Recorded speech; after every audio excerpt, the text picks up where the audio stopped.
Hello there. My name is Marcia Butler. I'm the webinar director here at Advice Chaser, and we want to thank you for joining us today. As you're coming in the webinar room, I do need to do a bit of legal housekeeping. Advice Chaser, the host of this webinar, is not a registered investment advisor. We cannot and do not give financial advice. Today's presentation is for educational purposes only and cannot be considered advice for any person's individual situation. Advice Chaser regularly hosts informative webinars such as this one, featuring a variety of knowledgeable professionals, many of whom are licensed advisors. Any opinions, ideas, jokes, or principles expressed by presenters are their own and, however true, funny, or interesting, are not endorsed by Advice Chaser. Please do not act on the information you hear today without consulting a qualified financial professional. We're thrilled to bring you today's educational presentation. Attendees are muted, but we do encourage you to ask questions using the chat box. And as we have a presentation today that will take most of the time we have, we will say that hold your questions to the end. Feel free to put them in the chat box as they occur to you, but do know we will have limited time to address questions. And if we're not able to get to those questions, go ahead and leave your contact information and we will make sure to reach out to you after today's event to make sure those get addressed. So we want this experience to be as educational as possible. So please don't hesitate to ask for clarification or expansion of the material. I'd love to introduce you to our guests today. And let me pop up their pictures. Our moderators today are Alex and Corey. I'll tell you a little bit about Corey first. Corey Wilson is the Senior Vice President of Wealth Management with the Tennessee Valley Group at Morgan Stanley, a graduate from East Tennessee State University with a Bachelor of Business Administration, focusing on finance. Corey also holds designations of Certified Financial Planner Practitioner and Certified Investment Management Analyst. Having worked in the industry since 2002, Corey offers clients a seasoned professional who is competent to assist you in making life-changing financial decisions. When not at work, Corey and his family enjoy spending time in service to his church and in the community of Knoxville. And I'm going to go ahead and introduce Alex afterwards. And Corey, you can go ahead and say a few words. So Alex was born and raised in Farragut in Knoxville, Tennessee, and earned his bachelor's degree in finance with a collateral in marketing from the University of Tennessee. Alex started at Morgan Stanley in 2017 with the Tennessee Valley Group and is currently a financial advisor with the Certified Financial Planner Practitioner designation. Alex has a passion to understand the diverse needs of his firm's clients' lives and to develop the most appropriate investment strategy for their unique situation. Outside of work, Alex enjoys sports and serving in his church as well. And Corey, you want to go ahead and come off of mute and say a few words? Yeah, thanks for having us today. So Alex and I are two members of Tennessee Valley Wealth Management. If you go to our website, I think you're going to see that we're a full service turnkey wealth management team. We work with about 500 families in and around East Tennessee and then across 32 states, border to border, across the U.S. Primarily, our clients are those who are nearing and in retirement. And that's why I'm excited to do this event today. The very first step in our process is developing a plan or a roadmap for clients as they go from working years into retirement years. There's a lot to understand there, from portfolio and risk to Social Security optimization to pension benefits, tax consequences. And one of the biggest questions we always get is, what about healthcare? What about Medicare? And there's a ton of information out there, but not a lot of understanding always. And so our goal is to arm people with understanding to help them make the best choices for themselves and their families. So we're thrilled to moderate this, and so happy that we have Kim here to help provide helpful understanding on what can seem like an overwhelming amount of information. So thanks for having us. All right, and I'd love to introduce our presenter today. Kim Buckland is a health insurance specialist with the Centers for Medicare and Medicaid Services, the U.S. Department of Health and Human Services. She conducts outreach and education activities to the public and health professionals throughout the 8 southeastern states. Currently, Kim works with the states of Tennessee and Kentucky. Kim is a graduate of Clark Atlanta University. She's been employed with Medicare since 1992 as a student while attending college. When she graduated, she worked her way up through the ranks in various IT and customer service positions. Kim has been a member of the outreach team since 2005, with the changes of the Medicare Balanced Budget Act traveling among the 8 southeastern states. Kim has received numerous awards for outstanding customer service during her career. We're so excited to have her here. And I know we have a lot of information to get through, so I'm going to turn the time over to you, Kim. Thank you.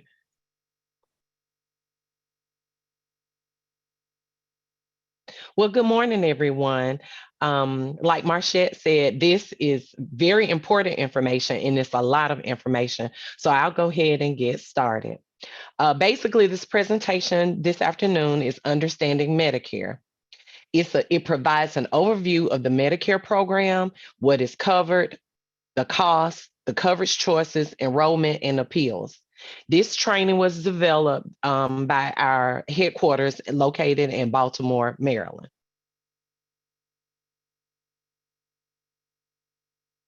This is our disclaimer that this information is current at the time of the presentation and is subject to change.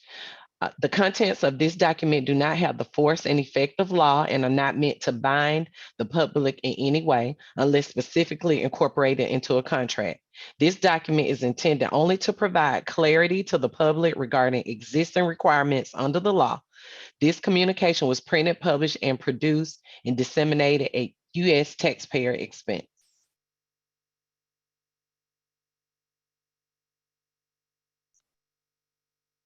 What agencies are responsible for Medicare? Social Security is responsible for enrolling most people in Medicare. The Railroad Retirement Board enrolls both railroad retirees and active employees in Medicare. If you are a retired from federal service, you will have to contact the Office of Personnel Management, and they usually handle the premiums and federal employees. And the agency I work for is responsible for Medicare policy, determining an individual's entitlement benefits in consultation with Social Security. So CMS is what our agency is called, also administers the Medicare coverage, benefits, and payments. Medicare is made up of different parts. Part A, which is hospital, Part B, which is medical, and Part D, which is drugs. In Part A, which is original Medicare, original Medicare, includes Part A and Part B. If you want drug coverage, that's where Part D is involved. You can use any doctor or hospital that takes Medicare anywhere in the U.S. To help pay your out-of-pocket costs, original Medicare is like your 20% coinsurance. You can also shop for supplemental coverage. This includes your Medigap coverage from a union or your employer. Part Medicare Advantage, which is known as Part C, is a Medicare approved plan from a private company that offers an alternative to original Medicare. These bundled plans include Part A, Part B, and Part D, which is your drug plan. Some of these plans may have lower out-of-pocket costs than original Medicare. In most cases, you'll need to use doctors who are in the plan's network. Plans may offer some extra benefits than original Medicare doesn't cover, for example, vision, hearing, and dental services.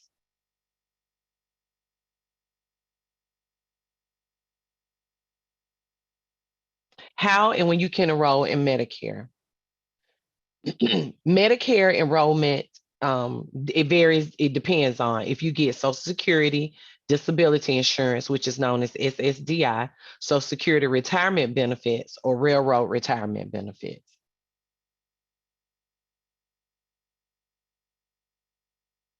It's at when you turn 65 and with your age and the coverage you can get from your employer. Enrollment is automatic for people who get Social Security benefits and railroad benefits. You can start looking for your package. It's mailed 3 months before you turn 65 and the 25th month of your disability benefits. And it includes your Medicare card. And you would get something in the mail that looks like what's on the screen that says, "Get ready for Medicare."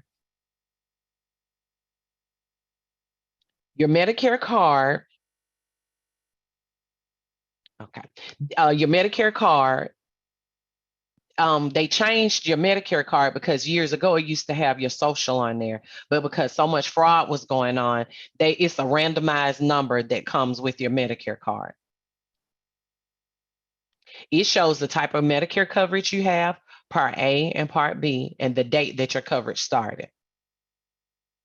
If you accept Part B, you get to keep your red, white, and blue card, as we call it, and carry it when you're away from home. If you refuse Part B, which is the medical part of Medicare, you'll get instructions and you're ready for Medicare package as what to do with the card. Also, if you need a replacement card for whatever the reason, you can always visit medicare.gov and go to your account to get a new card. Okay, when it's time for your Medicare, if you are getting Social Security benefits because you're still working, you can apply 3 months before you turn 65. You will contact Social Security. And this information will be at the end of the slide. And if you need it later on, Marchette has my information and I can get it to you. So you apply 3 months before you turn 65. If you are retired railroad, you can contact your local railroad board to get the information that you need for your retirement.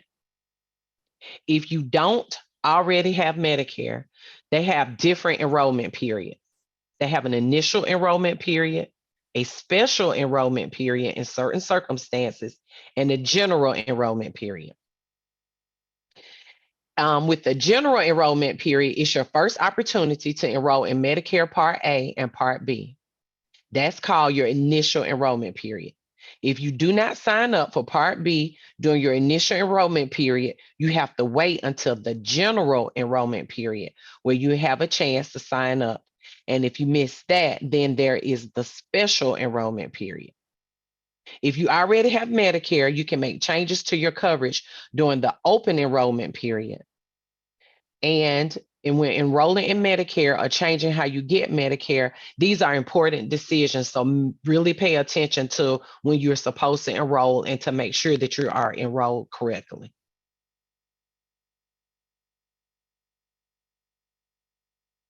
Okay.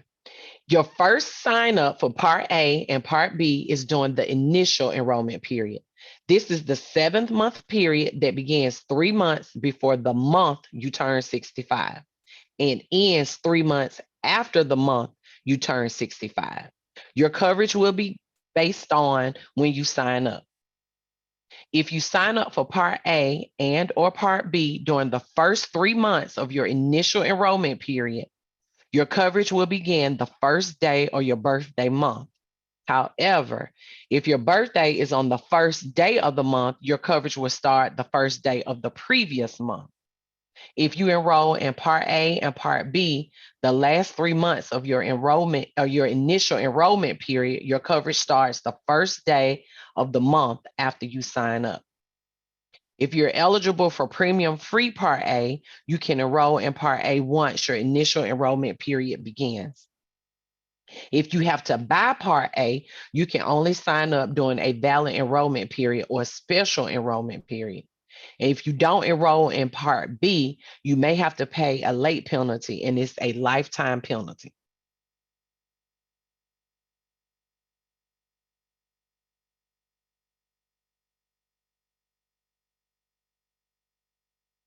Okay, the coverage, if you sign up and you have to pay for it, and later on I explain if there's the reason why you would have to pay. You're still covered under the general health election period during the 8th-month period that begins the month after the employment ends or your coverage begins, because a lot of people are eligible for Medicare, but they're still working, so they don't necessarily take it because they're still using their group health insurance plan. So that would be something that you would determine if you're still working or when you're going to retire.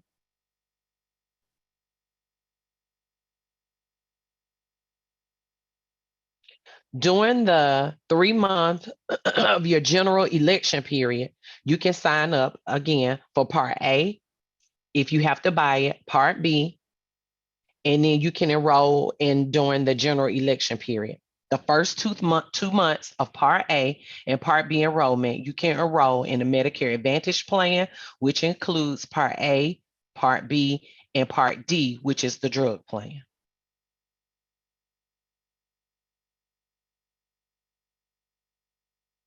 The 7-week period each year, this is the open enrollment season. This is a very important part of the year because this gives you an opportunity to look over your plans that you have, look over your drug plans that you have, and these dates stay the same. So it starts every year, October 15th. It goes through November and it ends on December 7th with coverage beginning January 1st. So this is the time where you can enroll, disenroll, change your plans, look at your Medicare Advantage plans, and also enroll in Medicare, the drug plans. This is also the time because things change throughout the year that you may like your plan and the prices go up, or the drugs that you need something changes with it and you all of a sudden don't like the plan, or the pharmacy you use won't accept the prescription, or they never have your medication. So this is a very important time of the year to make sure that you, even if you're happy, we always tell people, even if you're happy, still just look at it and see what it is, because you may not want to change, but you may need to just double check to make sure. Okay, now I'm going to go over Part A, just a little more detail. So Part A includes inpatient care in hospital, which is a semi-private room, meals, general nursing, drugs, and other hospital services. Inpatient care in the skilled nursing facility. All people with Part A are covered for inpatient hospital care when these are true. A doctor makes an official order that says you need 2 or more nights. You need the kind of care that can be given in the hospital. The hospital accepts Medicare, and the utilization review committee of the hospital approves your stay while you're at the hospital. Inpatient skilled nursing facilities are safe and effective way giving care that's by skilled nursing or rehabilitative staff. Part A helps cover blood, hospice care, home health care, inpatient care in a religious non-medical healthcare institution. Most people don't pay a premium for Part A, but if you or your spouse paid FICA taxes less than 10 years, you pay a monthly premium to get Part A. You may have a penalty if you don't enroll when you're first eligible for Part A, and that's also if you have to buy it. Your monthly premium may go up to 10%. You'll have to pay the higher premium for twice the number of years you could have had Part A but didn't sign up. Now, when it comes to this, these are some of the sorry, went too fast. Okay. These are some of the deductibles for each benefit period. For a hospital inpatient stay, 1,600 deductible for each benefit period. Days 1 through 60 means zero coinsurance for each benefit period. Days 61 through 90 is $400 coinsurance per day for each benefit period. Days 91 and above is $800 coinsurance per each lifetime reserve day after 90 days. For a mental health stay, the deductibles are $1,600 for each benefit period. Days 1 through 60 is zero coinsurance per day.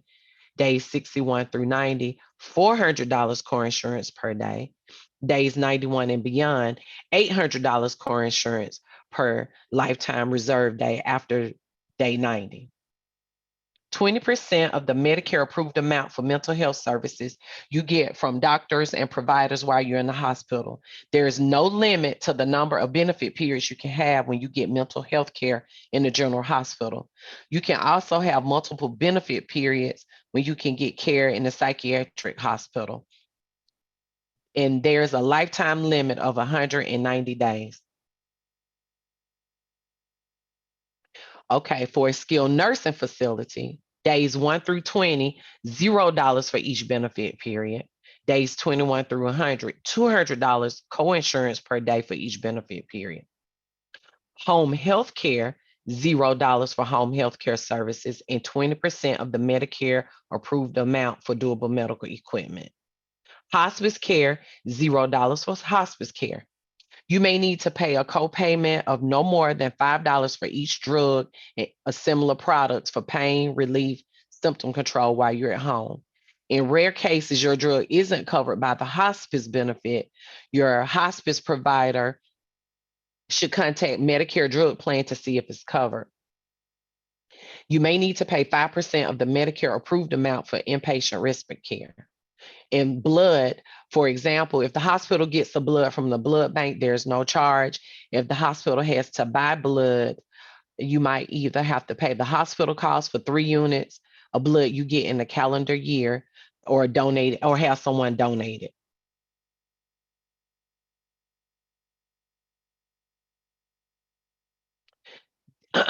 Medicare, this is for your Part B services. Medical insurance, the Medicare Part B. This includes doctor services, outpatient medical and surgical services and supplies, clinical lab tests, durable medical equipment, which are walkers and wheelchairs, diabetic testing equipment and supplies, preventative services like flu shots, yearly wellness visits, home health care, medically necessary outpatient, physical and occupational therapy and speech language pathology services, and outpatient mental health care.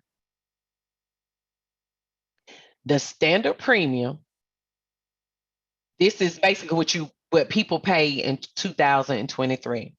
These are the monthly premiums.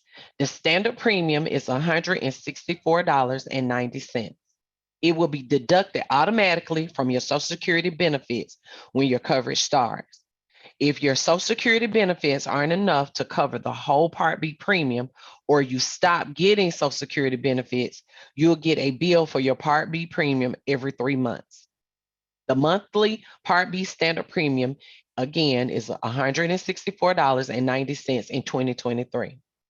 Some people who have Medicare pay less than half the full Part B premium due to the statutory hold harmless prevention. Also, you'll pay the standard premium if you enroll in Part B for the first time in 2023, don't get Social Security benefits, are directly billed for your Part B premium, have Medicare and Medicaid, and Medicaid pays your premium, and your state will be the standard amount still of the $164.90. Have a modified adjusted gross income, MAGI as we call it, reported on your IRS return for 2 years above a certain amount. Then that's what you would have to pay. This is where a lot of confusion happens because of the people's incomes. So most people will pay the standard premium amount. If your MAGI, which is the modified adjusted gross income, is above a certain amount, you pay an income related monthly adjusted amount. And that's an acronym we use is IRMA, which is roughly 5% of the people with Medicare paying IRMA. For people whose income is $97,000 or less and file an individual tax return, A joint return with combined yearly income of $194,000 or less than the Part B premium is they pay the $164.90. If you are above the $97,000 up to $123,000 and or filing a joint tax return, which equals above to $246,000, you would pay each month $230.80. If you are above the 123,000 but up to 153,000 and jointly above 246 but up to 306,000, you would pay $329.70. If you're above the 153,000 up to 183,000, but jointly with a joint return above 306,000 up to 366,000, you pay $428.60. Above 183,000, but less than 500,000 with a joint return of above 366,000, less than 750,000, you pay $527.50. And sometimes in that category, people are married and they file separate tax returns. So there is a category for that as well, which is above 97,000, but less than 403,000. And lastly, if you file an individual tax return, 500,000 or above, or a joint tax return of 750,000, you would pay $560.50. And I know that's a lot, but Social Security will really help you figure that out. So I wouldn't get too nervous about it. Usually Social Security will have it figured out. And when you talk to Social Security, they will usually give you all of the information that you need. So your yearly deductible for 2023 was $226. That covers 20% of most of the covered services like doctor's visits, preventive services, providing that they accept assignment, meaning that they accept Medicare. $0 for preventative service and 20% you would pay for outpatient mental health services and co-payments to the hospital services. Basically, the $226 is if you have original Medicare, you pay the Part B deductible, which is the amount a person must pay for health care each calendar year before Medicare begins to pay. This amount can change every year in January. So this means that you must pay the first $226 of your Medicare approved medical bills in 2023 before Part B starts to pay for your care. After you meet that deductible, then you pay the coinsurance for Part B in general, which is the 20% for most covered services with providers that accept assignment. If the provider does not accept assignment, they can charge you up to 15% above the approved amount, and you have to pay the entire amount up front. Most preventative services have no coinsurance, and Part B deductible doesn't apply as long as your provider accepts assignment.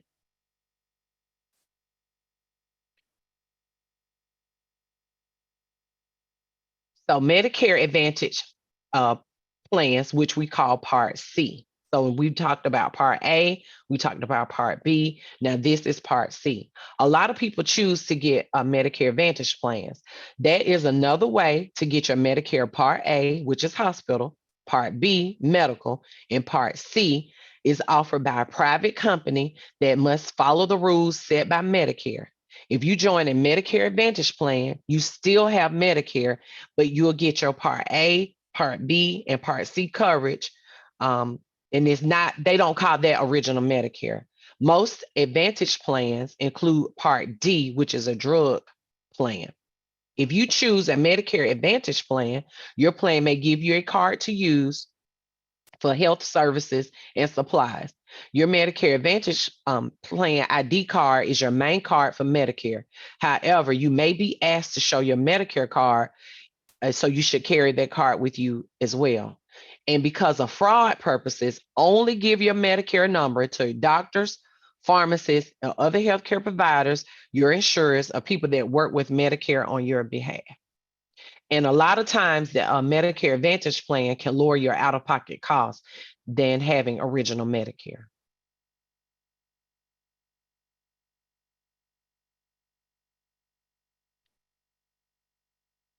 Your out-of-pocket costs when it comes to a Medicare Advantage plan can vary. The plan can charge a monthly premium and you still pay the Medicare Part premium, even though you have an Advantage plan of the $164.90. If the plan pays your monthly Medicare premium, it'll still pay it, and then you may have a copayment when you go to the doctor. Your copayment determines when you each plan determines what your copayment would be when you do go to the doctor, or if you have to go to the lab. Your out-of-pocket costs can vary in a Medicare Advantage plan. It depends on the type of health care services you need and how often you get them, whether you get services from the provider's network, in network or out of network, whether you go to a doctor or a supplier who accepts assignment, whether the plan offers extra benefits that require an extra premium, the plan's yearly limit on your out-of-pocket costs for all medical services. Once you reach this limit, you won't pay nothing for covered services. Whether you have Medicaid or help you get from your state can help vary costs as well. To be eligible for an Advantage plan, you must be enrolled in Medicare Part A, which is hospital, and Medicare Part B, which is medical. You must live in the plan service area, be a U.S. citizen or lawfully present in the U.S., and not be incarcerated. To join, you should also provide necessary information to the plan, follow the plan's rules, and only belong to one plan at a time. This is an optional benefit that is for people with Medicare. It's usually run by private companies that contract with Medicare, and they're provided through Medicare drug plans, and they work with Original Medicare. And they also have some other perks. Sometimes the Medicare Advantage plans will have gym memberships or discounted memberships and other benefits that Original Medicare doesn't have. It's optional. It is optional to have Part D.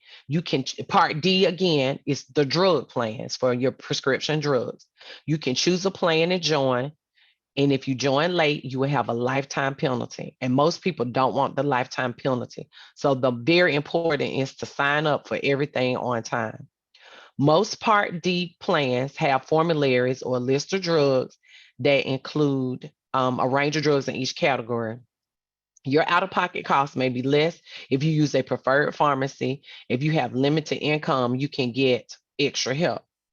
Most of the Part D drug plans have to include drugs that are cancer drugs, HIV/AIDS drugs, antidepressant drugs, antipsychotic drugs, anticonvalescent drugs, and immunosuppressant drugs. Also, Medicare drug plans must cover all commercially available vaccines, including the shingle shot, the flu shot, and now the COVID vaccine.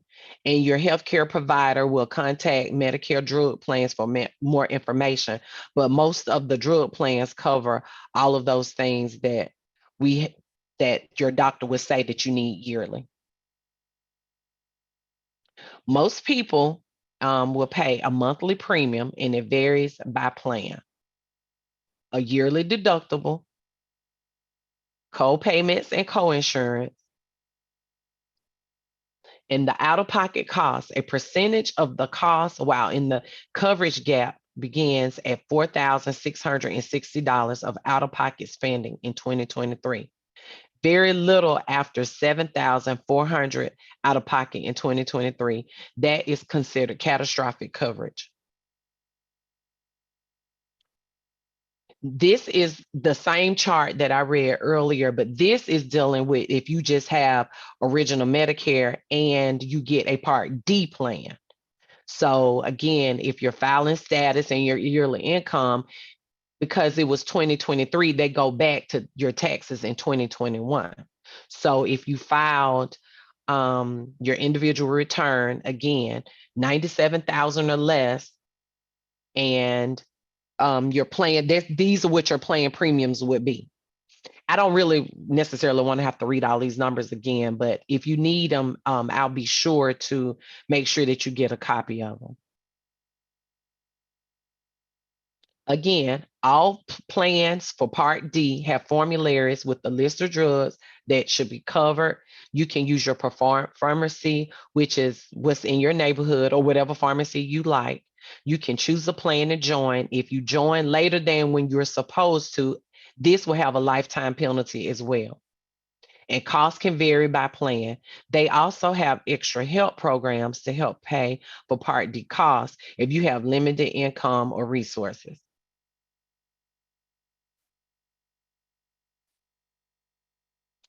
In this year, at the beginning of the year, we were lucky because they passed a law to help cover insulin. And a lot of beneficiaries were very happy with that because insulin is very expensive.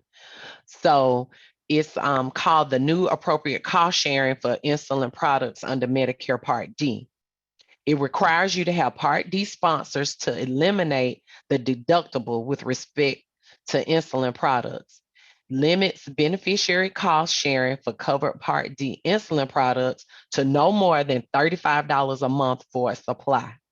If the beneficiary gets a 60, 90-day or 90-day supply of insulin, their cost can be no more than $35 each for each month's supply of insulin. This became effective January 1st, 2023. Part D plans are required to reimburse an enrollee within 30 days for any cost sharing paid by such enrollee that exceeds the cap cost sharing amount for any covered insulin product dispensed between January 1st and March 31st of 2023.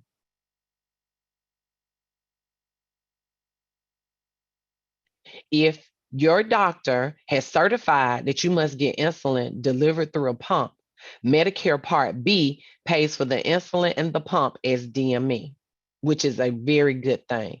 The insulin price cap of $35 for 1 month supply and deductible protection for Part B insulin is effective on or after July 1st, 2023. So this was a very big deal because a lot of people couldn't pay for their insulin and they need it. So it's no deductible will be applied.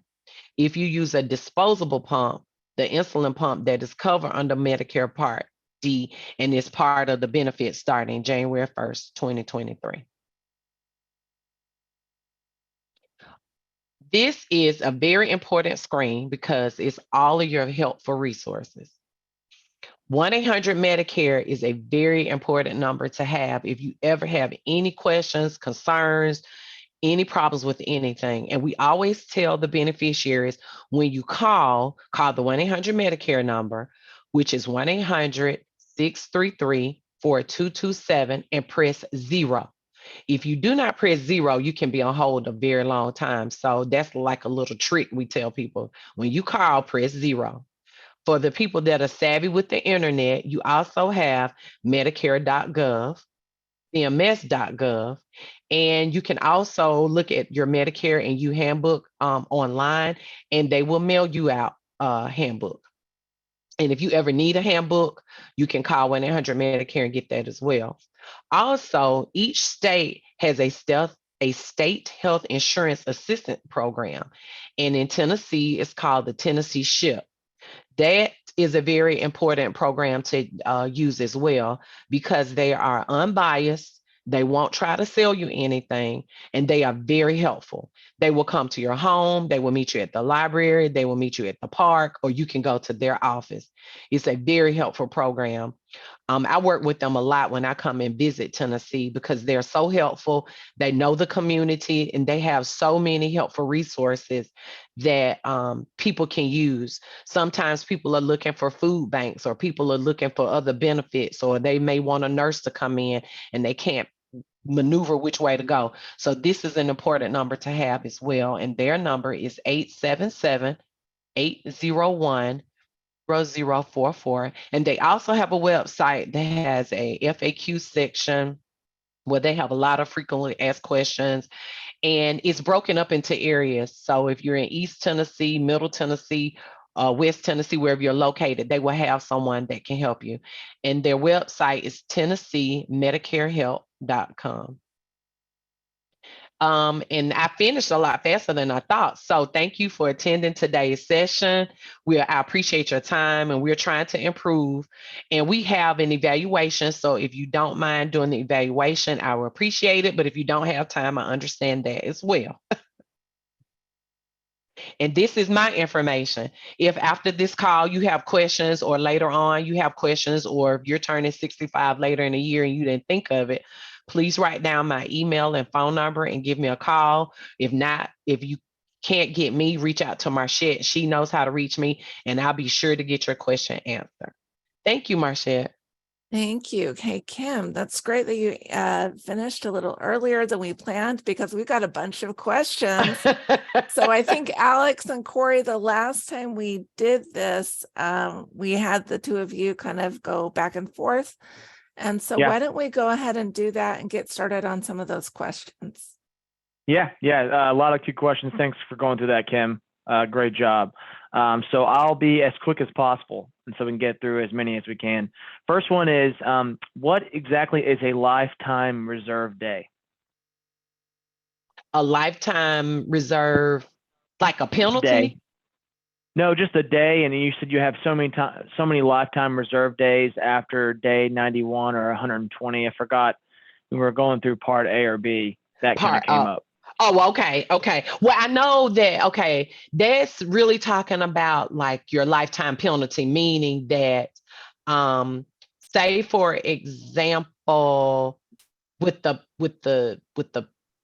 penalties, it's based on if you sign up at an incorrect time, and the lifetime days will depend on your hospital stays. So it really depends on if you've been in the hospital, say above the 91 days, then they would say, well, this is your first time you've been here for 91 days. They may consider that the lifetime, which would mean that at that point, I would call the 1-800 Medicare number. Usually, most times, the people in the hospital are very good about helping you maneuver this.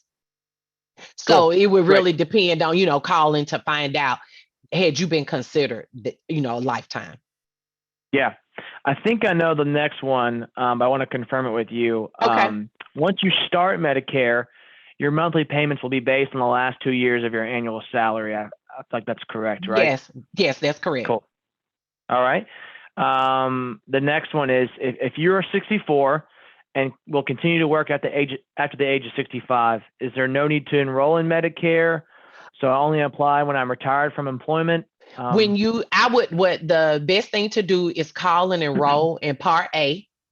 Let them know that you're still working and you're still getting, say, your employer's insurance. And then they will tell you to call whenever you're considering to retire, because you don't want them to assess the penalty to you.